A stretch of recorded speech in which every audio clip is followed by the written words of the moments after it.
Second point है vital sign. पहला point हमारा कंप्लीट हो गया न्यूबॉर्न में ब्लड वॉल्यूम, और सेकंड पढ़ेंगे वाइटल साइन ऑफ न्यूबॉर्न।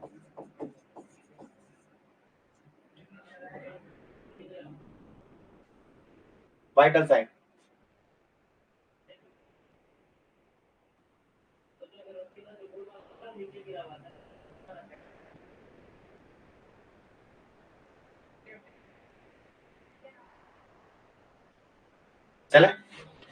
चलिए करिए। पहला इंपॉर्टेंट क्वेश्चन आता है न्यूबॉर्न में वाइटल साइन की सीक्वेंस क्या होती है, किस सीक्वेंस से चेक करते हैं सीक्वेंस ऑफ वाइटल साइन। अगर क्वेश्चन आता है अडल्ट में, तो अडल्ट में तो एक ही सीक्वेंस होती है, टेम्परेचर, पल्स, रेस्पिरेशन, टीपीआर और बीपी लेते हैं ना। न्यूबॉर्न में किस तरीके की सीक्वेंस होती है? सबसे पहले न्यूबॉर्न में मेंशन करते हैं टीपीआर का उल्टा करना है, सबसे पहले रेस्पिरेशन, फिर पल्स, फिर टेम्परेचर, फिर बीपी, इस तरीके से आरपीटी होती है न्यूबॉर्न में।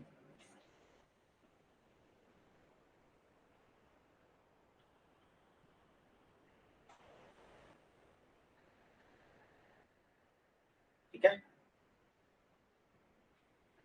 टीपीआर, बीपी और आरपीटी ये दोनों अलग अलग सीक्वेंस है। सबसे पहले बात करते हैं हम लोग न्यूबॉर्न के अंदर वाइटल साइन। सबसे पहला पढ़ेंगे डियर, ये तो सीक्वेंस है। सबसे पहले लिखेगा डियर टेम्परेचर। सबसे पहले चीज देखते हैं टेम्परेचर।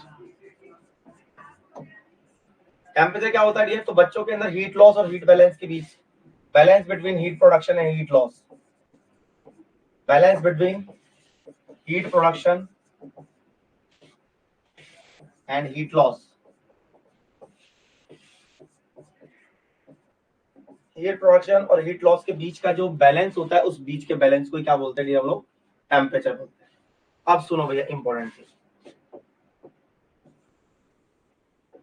कौन कौन से मेथड में बच्चे के अंदर टेम्परेचर हीट का प्रोडक्शन होता है? पहली बात करते हैं method of heat production. Important है मेथड ऑफ हीट प्रोडक्शन।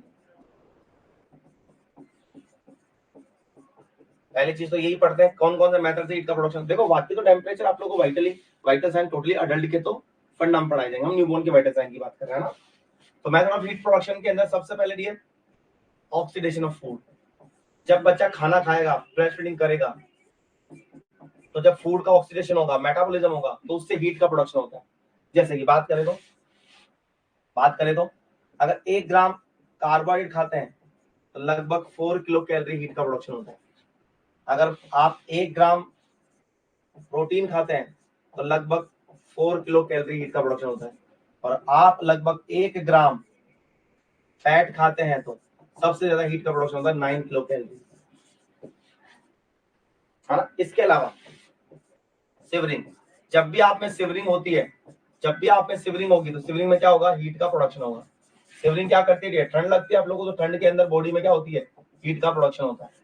तो सिवरिंग में भी क्या होता है? हीट का प्रोडक्शन होता है। बट बात करें न्यूबॉर्न में, इंपॉर्टेंट पॉइंट इसलिए बताया, जो सिवरिंग होती है ना ये न्यूबॉर्न में, ये न्यूबॉर्न में सिवरिंग नाम की कोई चीज ही नहीं होती है। न्यूबॉर्न में, अडल्ट में हमारे अंदर सिवरिंग होती है, हम कांपते हैं, ठंड लगती है तो हमारे हाथ पांव कांपते हैं ना, सिवरिंग होती है। बट न्यूबॉर्न में सिवरिंग नहीं होती है। इंपॉर्टेंट पॉइंट लिखवा रहा हूँ, सुनो।